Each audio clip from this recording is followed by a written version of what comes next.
Attention মুখ্যমন্ত্ৰী Himanta Biswa Sarma. Attention স্বাস্থ্যমন্ত্ৰী অশোক সিংঘল।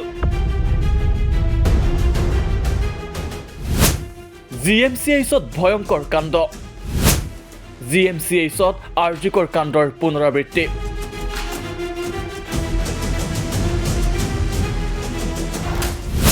চিকিৎসাধীন 13 বছৰীয়া কিশোৰীক যৌন নিৰ্যাতন। সাফাই কৰ্মীৰ নিৰ্যাতনৰ বলি হৈ মানসিক সন্তুলন হেৰুৱালে কিশোৰীয়ে।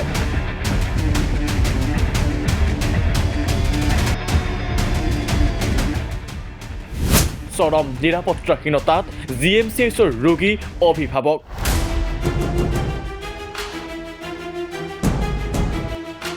GMCHত আৰ্জিকৰ কাণ্ডৰ পুনৰাবৃত্তি। চিকিৎসা কৰিবলৈ অহা 13 বছৰীয়া কিশোৰী ধৰ্ষণৰ বলি হ'ল গুৱাহাটী চিকিৎসা মহাবিদ্যালয়ত।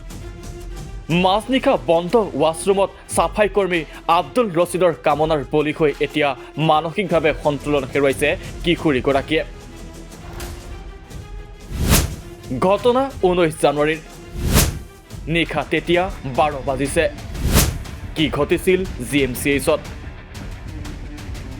সেইদিনা 19 তাৰিখ আছিলে, 19 জানুৱাৰীৰ দিনা মই ৰাতি GMC গৈছিলোঁ। GMCত যাওঁতে মোৰ 12টা বাজিছিলে। 12টা বজাত মই তাত 3টা ৰিপৰ্ট কৰিবলগীয়া হৈছিলে আৰু তাইৰ থাইৰয়ডৰ টেবলেট ব্যৱহাৰ কৰে। থাইৰয়ডৰ মেডিচাইনৰ কাৰণে মই দুবাৰ অহা যোৱা কৰিবলগীয়া হৈছিলে। আয়ুষ্মানতো কিছুমান কাম কৰিছিলোঁ। তাৰপৰা 12টা বজাত যেতিয়া মই তাত মানে যাওঁ GMCত, তেতিয়া তাত বহুত দীঘল লাইন আছিলে। সেই লাইনটোত মই মানে ৰৈ থাকোঁতে মোৰ তাইৰ ওচৰত পাওঁতে 12:30 মানেই হৈ গৈছিলে। তাৰপৰা তেতিয়া ৰাতি তাই শুলে, ময়ো শুলোঁ। ৰাতিপুৱা উঠি মোৰ শাৰীৰিক অলপ অসুস্থ হৈছিলে। তাৰপৰা মই GMCত দেখালোঁ। দেখুৱাই তাইক মই আকৌ 2টা বজাত লগ পাওঁ, মোৰ ছোৱালীজনীক। তাৰপৰা 2টা বজাত মই দেখিছোঁ মুখখন অকণমান মানে অলপ বেলেগ, মানে আগতকৈ তাই মানে অকণমান ভয় ভাৱটো বেছি দেখিলোঁ মই।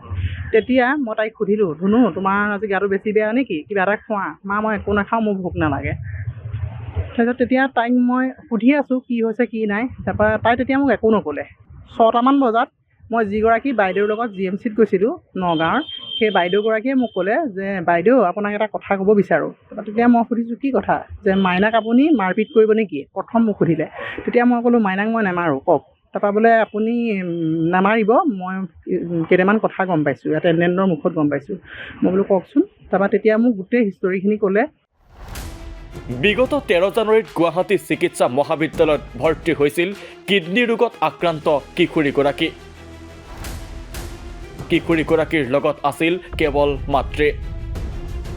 চিকিৎসালয়ত ভৰ্তি হৈ থকা জীয়ৰীক অকলেই এৰি ঔষধ ক্ৰয় অথবা অন্যান্য কাম কৰিব লগা হৈছিল মাতৃয়ে।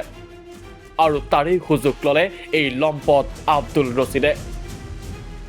এয়া কিশোৰীগৰাকীৰ মাতৃয়ে ভঙাগড় আৰক্ষী থানাত দাখিল কৰা এজাহাৰ। ঘটনাৰ বিৱৰণী অনুসৰি 19 জানুৱাৰীৰ নিশা প্ৰায় 12 বজাত মাতৃয়ে ঔষধ কিনিবলৈ ওলাই আহিছিল বাহিৰলৈ।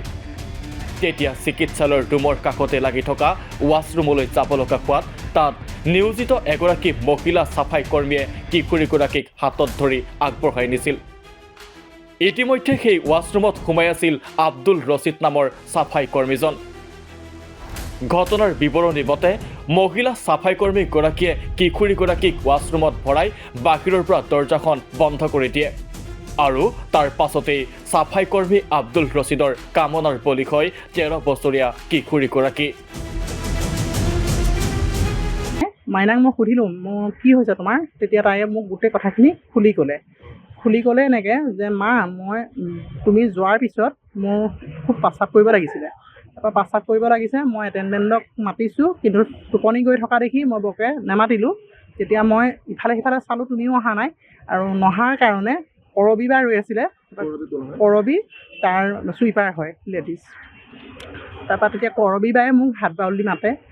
কৰবী বায়ে মোক লৈ আহিছে।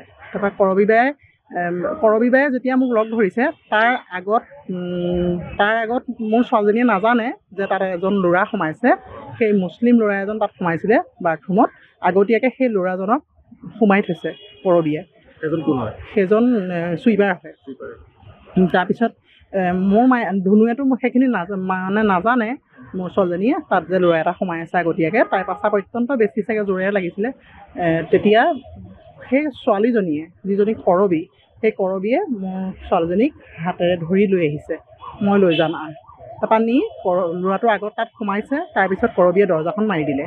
দৰজাখন মাৰি দিয়াৰ পিছত দুজন আহিছে পেচেণ্ট, মানে পাচাবগাৰত যাব লাগে। তেতিয়া তেওঁ দুইজনকে কৈছে নোসোমাব, ইয়াত নোসোমাব বুলি ধমকি দি আঁতৰাই দিছে। তাৰপিছত মোৰ ছোৱালীজনীয়ে ছোৱালীজনী যেতিয়া বেয়া হেৰিয়ত যায়, দুটা চৰ মাৰে। মৰাৰ পিছত চিঞৰাও শুনিছে কিছুমান মানুহে। পিছত মোক কৈছে এটেণ্ডেণ্টে, আমি চিঞৰিছিলোঁ, অকণমান শুনিছিলোঁ, খালি দৰজাখন আমি মেলিবলৈ যাব পৰা নাই, কৰবীয়ে নিদিয়ে। তাৰপিছত মোৰ ছোৱালীজনীয়ে লাষ্টত আকৌ এটা চৰ মাৰিছোঁ বুলি কৈছে। 3টা চৰ মাৰিছে মোৰ ছোৱালীজনীয়ে। মৰাৰ পিছত সি ওলাই আহিছে, মোৰ ছোৱালীজনী ওলাই আহিছে। কিডনীৰ গুৰুতৰ ৰোগত আক্ৰান্ত কিশোৰীগৰাকী এতিয়া শাৰীৰিকভাৱে অসুস্থ। বিগত বৰ্ষত এটা অস্ত্ৰোপচাৰ সম্পন্ন হোৱাৰ পাছত GMCHত পুনৰ চিকিৎসা কৰিবলৈ আহি 13 জানুৱাৰীত ভৰ্তি হয় কিশোৰীগৰাকী। কিন্তু চিকিৎসা কৰিবলৈ আহি 19 জানুৱাৰীৰ নিশা চাফাই কৰ্মীৰ কামনাৰ বলি হয় কিশোৰীগৰাকী। সেই ঘটনাৰ পাছত ইতিমধ্যে পুনৰ এটা অস্ত্ৰোপচাৰ সম্পন্ন হৈছে কিশোৰীগৰাকীৰ। কিন্তু সেই ভয়ংকৰ ঘটনাৰ পাছত এতিয়া মানসিকভাৱে মুঠেই সুস্থ নহয় কিশোৰীগৰাকী। মাতৃয়ে জনোৱা মতে খোৱা বোৱা কৰাৰ পৰা বিৰত থাকিব খোজে কিশোৰীগৰাকীয়ে। ৰোগীৰ অৱস্থা এতিয়া আজি এটা অপাৰেশ্যন হৈছে আৰু তাইৰ গাটো বহুতেই বেয়া, বহুত অসুস্থ। আজি যে অপাৰেশ্যন কৰিব পাৰিব মই ভবাও নাছিলোঁ, কাৰণ তাই খোৱা বোৱাটো একেবাৰে নকৰে। তাই খোৱাৰ কথা ক'লে খং উঠে খুব, আৰু ভয় ভাৱ এটা তাই আহি থাকে। এই ঘটনাটো ঘটাৰ পিছত আপোনালোকে যেতিয়া কমপ্লেইন দিলে, তেতিয়া চিকিৎসকে চিকিৎসা কৰি বা পৰীক্ষা নিৰীক্ষা কৰিছিল নেকি? কৰিছে। সেই পৰীক্ষা নিৰীক্ষাৰ ফলাফল কি ওলাইছে? পৰীক্ষাটোৰ ৰিপৰ্টখিনি ফৰেনচিক ৰিপৰ্ট পাম বুলি কৈছে, কিন্তু এতিয়ালৈকে আমি পোৱা নাই। আপুনিতো 19 তাৰিখে ঘটনাটোৰ পিছত 21 তাৰিখে এফআইআৰ কৰিছে। 21 তাৰিখে কলকাতাৰ আৰজিকৰ কাণ্ডৰ উত্তেজনা এতিয়াও মাৰ যোৱা নাই। কিন্তু তাৰ মাজতে অসমৰ গুৱাহাটী চিকিৎসা মহাবিদ্যালয়ত সংঘটিত হ'ল একেই শিহৰণকাৰী ঘটনা। চিকিৎসা কৰিবলৈ অহা এগৰাকী ৰোগীয়া কিশোৰীক সুৰক্ষা দিব নোৱাৰিলে GMCH কৰ্তৃপক্ষই। মাতৃৰ কাষত নথকাৰ সুযোগ লৈ এগৰাকী 13 বছৰীয়া কিশোৰী চাফাই কৰ্মীৰ কামনাৰ বলি হ'ব লগা ঘটনাই GMCHত যে এতিয়া ৰোগী অভিভাৱক কোনো কাৰণতে সুৰক্ষিত নহয় তাৰ স্পষ্ট প্ৰমাণ প্ৰদান কৰিছে। অভিযুক্ত আব্দুল ৰছিদ আৰু আনগৰাকী মহিলা চাফাই কৰ্মীৰ বিৰুদ্ধে পস্কো আইনৰ অধীনত গোচৰ ৰুজু কৰা হৈছে। কিন্তু ভুক্তভোগী কিশোৰী আৰু কিশোৰীগৰাকীৰ মাতৃয়ে এতিয়া ন্যায় বিচাৰি হাহাকাৰ কৰিছে। ঘটনাৰ তদন্ত কৰি আৰক্ষীয়ে দোষীক শাস্তি আৰু ভুক্তভোগীক কি ন্যায় প্ৰদান কৰে সেয়া লক্ষণীয় হ'ব। কিন্তু আটাইতকৈ গুৰুত্বপূৰ্ণ কথা এয়াহে যে চিকিৎসা মহাবিদ্যালয়ত চিকিৎসা কৰিবলৈ অহা কিশোৰী, যুৱতী, মহিলা এতিয়া কোনো কাৰণতে যে সুৰক্ষিত নহয় সেয়া এই ঘটনাই প্ৰমাণ কৰিলে।